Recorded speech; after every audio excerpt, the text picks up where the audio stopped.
ఓం నమో నారాయణాయ. వారాహి అమ్మకు నమస్కారం చేసుకుంటూ, అమ్మవారి దయ, ఆమె చల్లని చూపులు మనందరిపై ఉండాలి అని చెప్పి మనస్ఫూర్తిగా కోరుకుంటూ ఈరోజుటి వీడియో స్టార్ట్ చేస్తున్నాను ఫ్రెండ్స్. ఇక ఈరోజు వీడియోలో మనం చూడబోయేది ఏంటి అంటే, మనం ప్రతిరోజు వారాహి అమ్మవారిని ఎంతో ఇష్టంగా పూజిస్తూ ఉన్నాం కదండి. అలాగే అమ్మవారికి ఇష్టమైనటువంటి రోజులలో మనం చేసే పరిహారాలు, పూజలు, స్విచ్ వర్డ్స్, ఏంజల్స్ నెంబర్స్, బీజ మంత్రాలు ఇలాంటివన్నీ కూడా మనకు చాలా చాలా మంచి గొప్ప ఫలితాన్ని తెచ్చిపెడుతూ ఉన్నాయి. అలాగే రేపు శుక్రవారం, శ్రావణ మాసపు 2వ శుక్రవారం, పౌర్ణమికి ముందు వచ్చే శుక్రవారం రోజున వరలక్ష్మి వ్రతాన్ని మనం జరుపుకుంటాం. ఇంతటి పరమ పవిత్రమైన ఈ రోజున మనం ఏదైనా సరే మన కోరిక, మన మనసులో ఉన్న ఏదైనా ఒక పని, ఒక ఆశ, ఏది ఎలాంటి కోరికైనా సరే నెరవేరాలి అంటే ఇప్పుడు ఒక మంత్రాన్ని మనం చెప్పుకోబోతున్నామండి. చాలా విశేషమైనటువంటి అమ్మ అనుగ్రహాన్ని పొందగలిగేటువంటి ఒక మంచి రోజున ఈ మంత్రంతో అమ్మవారిని స్తుతించి మన కోరికలు, మన ఆశలు నెరవేర్చుకునే ఒక గొప్ప మంత్రం. ఈ మంత్రాన్ని ఎలా చెప్పుకోవాలి, ఎప్పుడు చెప్పుకోవాలి అనే విషయాన్ని మీతో ఈరోజు వీడియోలో పూర్తిగా షేర్ చేయబోతున్నాను. తప్పకుండా స్కిప్ చేయకుండా వీడియో అయితే చూడండి. మంత్రం చెప్పేదానికి ముందే ఎవరైనా కానీ మన ఛానల్ని కొత్తగా చూస్తున్నట్లయితే సబ్స్క్రైబ్ చేసుకోండి ఫ్రెండ్స్. అలాగే కామెంట్ చేయండి, షేర్ చేయండి, కొంచెం సపోర్ట్ చేయండి. ఇక వీడియోలోకి వచ్చేస్తే, ఉదయాన్నే మనం నిద్రలేచి బ్రహ్మముహూర్తం టైం అనేది ఉంటుంది. ఆ టైంలో కనుక మనం ఏదైనా పని గురించి ఆలోచించినా, ఏదైనా పని చేయాలని మనం ఒక మంతనాలు జరపడం అంటే మాట్లాడుకోవడం, ఆ పనిని స్టార్ట్ చేయాలి అనే నిర్ణయాలు అనేటివి తీసుకోవడం అనేది చాలా మంచిది. బ్రహ్మముహూర్తంలో తీసుకునేటువంటి నిర్ణయాలు, చేసేటి పనులు మనకు గొప్ప విజయాన్ని కలిగిస్తాయి. అలాగే ఈ మంత్రాన్ని కూడా ఉదయాన్నే బ్రహ్మముహూర్తంలో మనం ఒక 108 సార్లు అనేది మనం చెప్పుకున్నట్లయితే తప్పకుండా మనకు ఎలాంటి కోరికైనా కూడా నెరవేరుతుంది. ఆ టైం మాకు మిస్ అయిందండి, తర్వాత ఎప్పుడు చెప్పుకోవాలి అంటే వెంటనే హోరా టైం అనేది వస్తుంది. శుక్రహోరాలో 3 హోరా టైంలు అనేది ఉంటాయి. 6 గంటల నుంచి 7 గంటల వరకు, 12 గంటల నుంచి 1 గంట వరకు, సాయంత్రం 8 గంటల నుంచి 9 గంటల వరకు, తర్వాత ఉదయం 6 గంటల నుంచి 7 గంటల ఆ గంట సమయంలో కూడా మనం ఈ మంత్రం అనేది 108 సార్లు చెప్పుకోవచ్చు.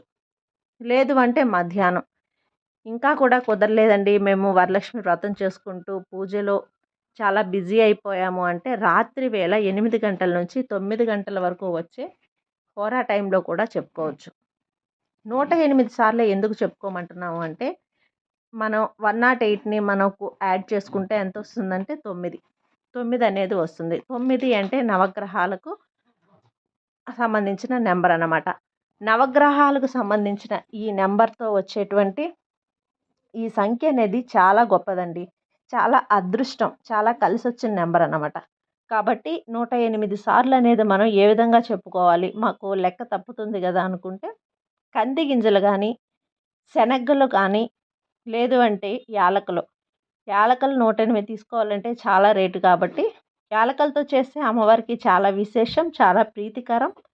కానీ యాలకులు మా దగ్గర లేవు అనుకున్న వాళ్ళు కంది గింజలతో కానీ, లేదు అంటే ముడి శనగలు కూడా ఉంటాయి. ముడి శనగలు కూడా ఒక 108 అనేది మనం తెచ్చిపెట్టుకొని, లేదు అంటే చైనా కలకండ, సన్న కలకండ ఉంటుంది కదా, ఆ కలకండతో కూడా ఒక్కొక్కటిగా మనం లెక్క పెడుతూ 108 సార్లు మంత్రాన్ని అయితే చెప్పుకోవచ్చు.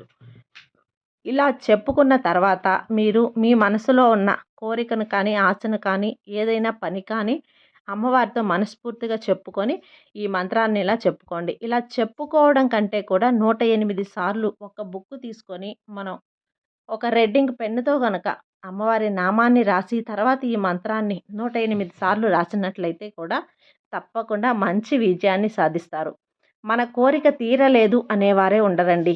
కాబట్టి తప్పకుండా ట్రై చేయండి. మంత్రం ఏంటి అంటే స్క్రీన్ మీద కూడా ఇస్తాను, ఒక స్క్రీన్ షాట్ అయితే తీసి పెట్టుకోండి. మంత్రం: ఓం ఐం గ్లౌం పింగళాయ నమః. ఓం ఐం గ్లౌం పింగళాయై నమః. ఓం ఐం గ్లౌం పింగళాయై నమః. అంతేనండి.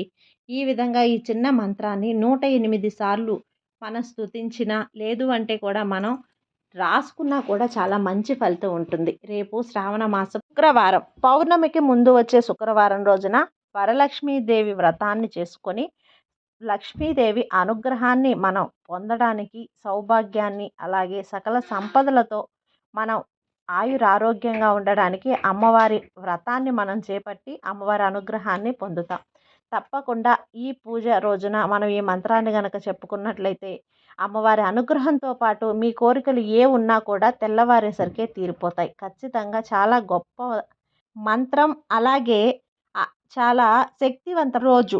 కాబట్టి ఆ రోజున మనం ఈ మంత్రాన్ని అమ్మవారి పూజతో పాటు ఈ మంత్రాన్ని కూడా మనం 108 సార్లు చెప్పుకున్నట్లయితే అమ్మవారి అనుగ్రహంతో పాటు మనం అనుకున్న కోరికలు కూడా నెరవేరుతాయి. తప్పకుండా ఈ విధంగా రేపు ట్రై చేయండి ఫ్రెండ్స్. మంచి ఫలితం ఉంటుంది. అది ఫ్రెండ్స్ ఈరోజుటి వీడియో. ఈ వీడియో మీకు నచ్చినట్లయితే లైక్ చేసి సబ్స్క్రైబ్ చేయండి. అలాగే మరికొంతమంది భక్తులకు షేర్ చేయండి. సర్వే జన సుఖినో భవంతు. జై వారాహి మాత.